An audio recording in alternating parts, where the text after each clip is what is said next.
खाऊ खाऊ खाऊ खाऊ खा खाऊ खाऊ खाऊ खा खा खाऊ खाऊ ये ये ये छानपैकी खिचडी खा. हां पाणी प्या. शाबास.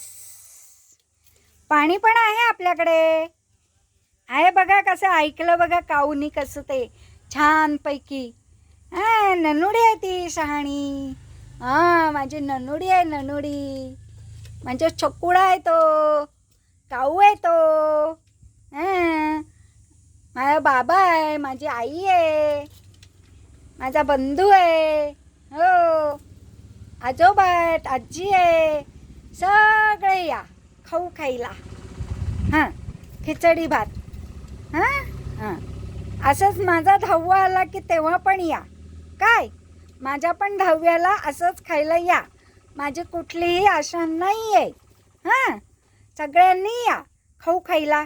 ऐकतायत कसे बघा. सगळे ऐकतायत. किती गोड आहेत ना. गोड आहेत गोड आहेत. काऊ आहेत नाही हे गोड आहेत. हो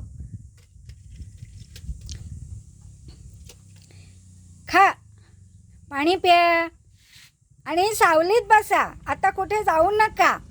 हां सावलीत बसा. सावलीत सावलीत. शाबास. नाचकाम करतायत हो की नाही. हां शाबास. पक्ष्यांचा आत्मा तृप्त झाला बघा. आत्ता उन्हाळा आहे. आपल्यासारख्यांना जर अशी तहान लागते तर प्राण्यांचं पक्ष्यांचं काय असेल हो. बघा बरं मी पाणी भरून ठेवलं आहे. रोज येऊन पाणी पिऊन जातात खाऊ खातात. जेवायला बसले की तिथे सोबत येतात.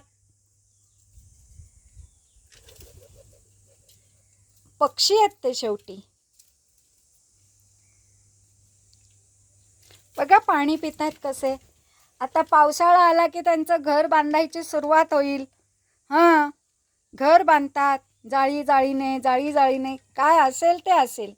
कसे राहत असतील ना पावसात सुद्धा त्या घरात त्या घरट्यामध्ये. दैवानी त्यांना एक बुद्धी दिलेली आहे. भिजा थंडीत कुडकुडा उन्हामध्ये ऊन घ्या. आणि त्यांना एक शक्ती आहे की सगळ्या ऋतूमध्ये ते चांगले असतात. नाही तर आपण माणसं बघा जरा काही झालं की चालले दवाखान्यात. माझ्यासारखे मीही अशीच आहे. मलाही असाच त्रास होतो आणि मीही अशीच दवाखान्यात जाते. मला उन्हाळा पावसाळा आणि हिवाळा या तिन्ही ऋतूमध्ये त्रास होत असतो. पण पक्षी बघा आहे का बघा.